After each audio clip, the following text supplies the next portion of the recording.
नमस्कार दोस्तों, देसी टेरेस गार्डनिंग चैनल पर आपका बहुत बहुत स्वागत है। इस शानदार वीडियो में आज हम लोग चर्चा करेंगे इप्सम सॉल्ट की। किस प्लांट में हम लोग इसका उपयोग कर सकते हैं, किस प्लांट में नहीं कर सकते हैं, कितनी इसकी डोज होनी चाहिए, अगर आप ज़्यादा करेंगे तो क्या फ़र्क पड़ेगा, अगर कम भी डालेंगे तो क्या फ़र्क पड़ेगा, इसके बारे में भी बात करेंगे।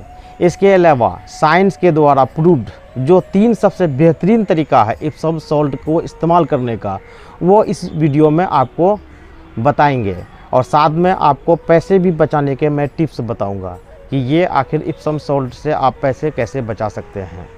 तो इस वीडियो के साथ आखिर तक बने रहिएगा, गारंटी दे रहा हूँ आज आप खुश होकर जाएंगे। इप्सम सॉल्ट एक्चुअली में क्या है, आपको बता दूं कि इप्सम जो वर्ड है ये एक लंदन में एक सिटी हुआ करता था जहाँ पे कि पहली बार इस सॉल्ट का लोगों ने इस्तेमाल किया था, इसीलिए इसका कॉमन नेम इप्सम सॉल्ट है। अगर इसकी केमिस्ट्री की बात करें, केमिकल नेम की बात करें, तो इसका नाम है मैग्नीशियम सल्फेट। इसका जो फार्मूला होता है MgSO4। आप तो कहेंगे कि मैग्नीशियम सल्फेट फर्टिलाइज़र भी मार्केट से खरीद सकते हैं। हाँ, वो खरीद सकते हैं, वो एक केमिकल फर्टिलाइज़र होगा और ये एक रॉ केमिकल है। तो कहने का मतलब एक तरह से ये ऑर्गेनिक नेचर का हुआ, इसीलिए लोग इप्सम सॉल्ट को यूज़ करते हैं।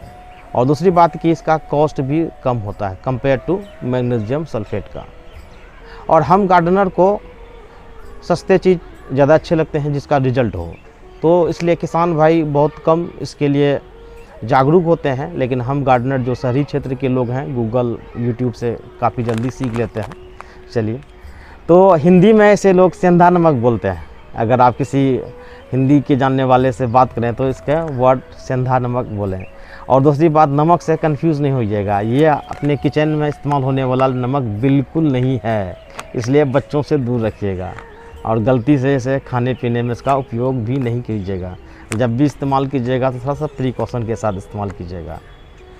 तो अब प्रश्न उठता होगा कि ये नमक पौधे के साथ क्या करता है।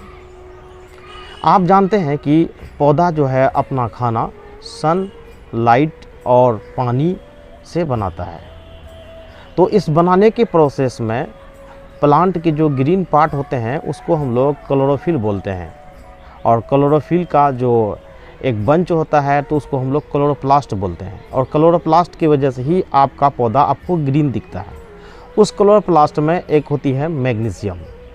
मैग्नीशियम का मुख्य रूप से काम होता है कि सनलाइट को ट्रैप करना। और आप जान रहे हैं कि ये जो आपका सेंधा नमक है ये मैग्नीशियम सल्फेट है। तो मैग्नीशियम एक पार्ट है और दूसरा पार्ट क्या, सल्फेट। सल्फेट के बारे में मैं आगे बताऊंगा, पहले मैग्नीशियम। मैग्नीशियम जो है कि प्लांट का जो आपका लेमिला है, प्लांट के लीफ में जो होता है, वहाँ पे मैग्नीशियम जो कंसंट्रेशन होनी चाहिए वो इसको मेंटेन करता है। अगर आपके प्लांट में अच्छी मैग्नीशियम होगी तो वो फुल फोटोसिंथेसिस करेगा। और जितना ज़्यादा फोटोसिंथेसिस करेगा उतना ज़्यादा कार्बन डाइऑक्साइड को वो ग्लूकोज में यानी कि चीनी में बदलेगा। तो आपने देखा कि मैग्नीशियम का क्या है, और मैग्नीशियम का कोई अल्टरनेट नहीं है। जब तक आप इसको नहीं देंगे तो आपके प्लांट का जो क्लोरोफिल में मैग्नीशियम होता है उसकी कमी होगी, तो वो कभी भी अच्छा नहीं कर पाएगा। मैग्नीशियम सल्फेट के 2 पार्ट हैं, एक मैग्नीशियम, दूसरा पार्ट सल्फेट है। सल्फेट के बारे में आपको बता दें कि ये प्लांट के सेल वाल और लेमिला को मजबूत करता है। तो अगर आप ये भी जानते हैं कि सल्फेट केमिकल रूट में एक्यूमुलेट होने वाला केमिकल है और ये रूट को स्ट्रॉन्ग करता है, जिससे कि प्लांट की इम्यूनिटी बढ़ती है और इन्फेक्शन के चांसेस कम होता है। अगर आप स्प्रे करते हैं तो भी उससे सेल वाल स्ट्रॉन्ग होते हैं, क्योंकि ये सल्फेट सेल वाल को स्ट्रॉन्ग करता है और प्लांट में इन्फेक्शन कम होता है। आप जानते हैं कि कोई भी लिविंग है उसको अगर अच्छी एनर्जी मिलेगी तो उसमें अच्छे फसल होंगे ही। तो उसी टाइप से प्लांट का भी है, अगर प्लांट को अच्छा न्यूट्रिशन मिलेगा, अगर अच्छा फूड मिलेगा तो वो अच्छा परफॉर्म करेगा। तो इप्सम सॉल्ट जिस प्लांट में भी डाल देंगे तो वो पूरी तरह आपका ग्रीन दिखेगा, पूरा ग्रीन। और साथ साथ आप देखेंगे कि वो प्लांट बहुत तेज़ी से ग्रो करेगा। और जिस प्लांट में भी अगर मैग्नीशियम की कमी होगी वो फोटोसिंथेसिस कम कर पाएगा, और जब फोटोसिंथेसिस वो कम करेगा तो ऐसे में उस प्लांट में आप देखेंगे ग्रोथ उसकी बहुत धीमी होगी, बहुत हल्की होगी। इवन कि फ्लावर आने के बाद फ्लावर फ्रूट में कन्वर्ट नहीं होंगे, फ्लावर उससे पहले गिर जाते हैं। तो इसलिए कहा जाता है कि इप्सम सॉल्ट को डालिए। और दूसरी बात है कि फ्रूट का साइज़ को भी बड़ा करता है, या फल का भी साइज़ को बड़ा करता है। कोई भी सब्जी है उसके साइज़ को ये बड़ा कर देता है, और ये खाने में स्वादिष्ट भी इसको बना देता है। तो इप्सम सॉल्ट के बहुत सारे फ़ायदे हैं, मैं कुछ ही गिना पाया, आगे की वीडियो कभी बात करेंगे।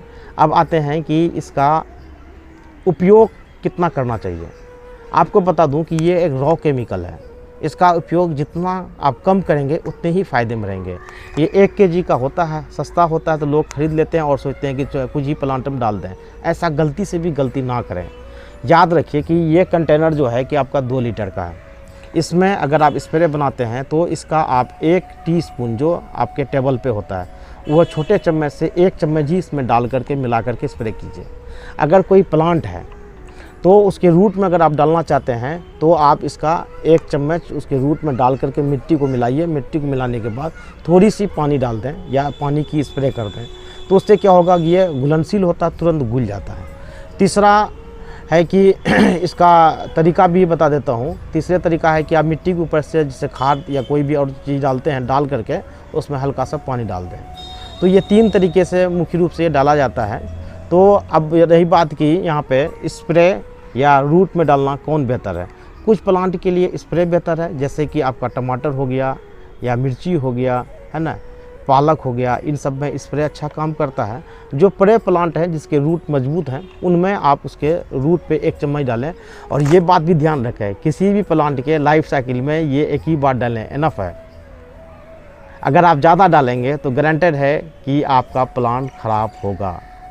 मैंने ऐसा करके चेक करके तब मैं बता रहा हूँ, मैं वही बात बताता हूँ जिसको मैंने एक्सपीरियंस किया है। तो अब आगे की बात हम लोग ये करेंगे कि इसका उपयोग कैसे करें। तो मैं आपको यहाँ पे दिखा देता हूँ। इसमें पहले से मैंने यहाँ पे इस पर डाल रखा है। इसको सिंपली आप किसी भी प्लांट में जाएंगे तो यहाँ पे इसको दबाना है और इसको गोल गोल घुमा करके उसको आपको डाल देना है। दूसरा तरीका आपका होता है क्या कि आप प्लांट की पहले कोराई कर ले चारों तरफ। कोराई करने के बाद आपको सिंपली इसका 1 छोटा टीस्पून का लेना है और उसको चारों तरफ बराबर मिलाना है, कहीं कम ज़्यादा नहीं, बराबर मिला करके मिट्टी को थोड़ा सा मिला दें। मिलाने के बाद मिट्टी को थोड़ा सा, है ना, उसको प्लेन कर दें और प्लेन करने के बाद हल्का सा पानी का स्प्रे टाइप से कर दें। तो उससे क्या होगा कि ये तुरंत, ये हाईली सोलेबल होता है वाटर में, तो ये तुरंत ये पानी में घुल के और वो रूट पे इफेक्ट आ जाएगा। अब तीसरा एक तरीका था क्या कि आप सिंपली जैसे खाद या कुछ और डालते हैं, मिट्टी के ऊपर डाल दीजिए पूरे एरिया में और हल्का पानी डाल दीजिए। अब आप पूछेंगे कि तीनों में सबसे ज़्यादा इफेक्टिव कौन सा है। अगर आपको तुरंत इफेक्ट चाहिए कि हमें भैया 2-3 दिन में हमें इसका फ़र्क देखना है कि फ़ायदा हुआ कि नहीं, तो इसके लिए भैया आप स्प्रे करें। स्प्रे आपको तुरंत इफेक्ट देगा। और अगर आप मिट्टी में डालेंगे, है ना, दोनों में से कोई भी टाइप से, उसका इफेक्ट आने में 7 से 8 दिन का समय लगेगा। उसके बाद ही आपको सही इफेक्ट दिखेगा। अब रही बात कि 1 kg मंगा करके आप सोच रहे हो कि 1 चम्मच इस्तेमाल करें, बाकी इसका हम क्या करेंगे, तो मैं आपको बता देता हूँ। ये आप अपना हेल्थ पर्पस के लिए भी इस्तेमाल करते हैं, तो मेडिकल में भी इसका लोग इस्तेमाल करते हैं। तो अगर आपके बॉडी में कहीं पेन रहता है या थकान होती है तो उसको पानी में डाल दीजिए आधा चम्मच बकेट में, और उस पानी से आप बाथ ले सकते हैं। इससे आपका बॉडी का दर्द खत्म हो जाएगा। इसके अलावा क्या है कि ये वाटर से ये हाईली सोलेबल है। अगर इस टाइप से ये खुला रह गया तो ये आपका ख़राब हो जाएगा, पानी पानी हो जाएगा।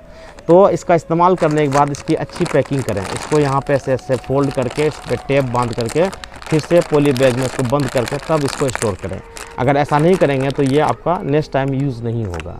तो ये तो थोड़ा ही यूज़ करना होता है। छोटे प्लांट में लाइफ टाइम में एक बार ही करना है। जो एनुअल प्लांट हैं, जैसे कि कोई जामुन का बड़ा पेड़ है या आम का बड़ा पेड़ है, उसमें आप 2-3 बार 4 बार हर साल में कर सकते हैं, वो बड़ी बात नहीं है। लेकिन गार्डनिंग में जैसे कि सब्जी का हो गया या कोई फ्लावर का हो गया, उसमें आपको 1 ही स्पून डालना है। अब रही बात कि इसकी जो कॉस्ट है, तो अलग अलग ब्रांड के कॉस्ट होते हैं। तो मैंने इसको अमेज़ॉन से ऑनलाइन मंगाया था, तो ये देख सकते हैं। इसको आप भी खरीद सकते हैं। वो प्राइस फ्लक्चुएट करता है, इन बिटवीन 200-150 के बीच में रहता है। आप ये लोकल मार्केट से भी खरीदेंगे तो वहाँ भी आपको सस्ता मिल जाएगा। और ये आज के टाइम में लगभग वो हर जगह आपको मिल जाएगा, ऐसी कोई बात नहीं है। तो उम्मीद करता हूँ कि ये वीडियो आपके लिए अच्छा रहा होगा और आपको इससे काफ़ी नॉलेज मिला होगा। फिर भी आपको कोई भी प्रश्न हो गार्डनिंग से रिलेटेड, आप गार्डनिंग का प्लान कर रहे हैं या कोई समस्या से आप जूझ रहे हैं, तो आप मेरे से शेयर कर सकते हैं।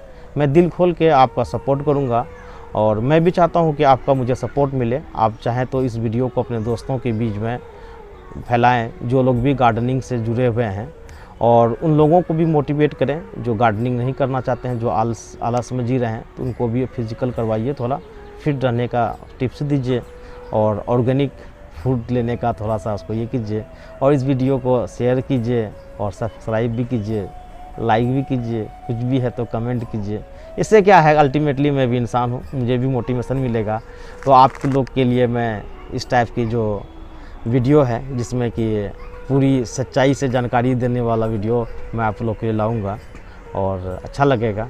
उम्मीद है कि ये वीडियो आप लोग को पसंद आया होगा और यहाँ तक वीडियो देखने के लिए आपका बहुत बहुत धन्यवाद। हाँ, आखिर में एक बात आपको बता दूँ कि अगर आपके प्लांट में गलती से भी ये ज़्यादा पड़ गया तो आपके प्लांट में कैल्शियम की डिफिशिएंसी हो जाएगी।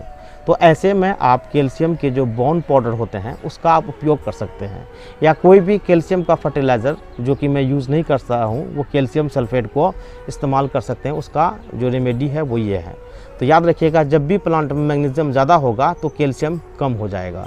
तो इसीलिए कहा जाता है कि कैल्शियम या मैग्नीशियम का उपयोग दोनों को ही एक बैलेंस में करना है, और प्लांट के जो 17 मैक्रो न्यूट्रिएंट हैं उनमें से ये दोनों हैं। तो ये बात का ध्यान रखेंगे। तो उम्मीद करता हूँ कि जानकारी अच्छी लगी होगी। जी धन्यवाद।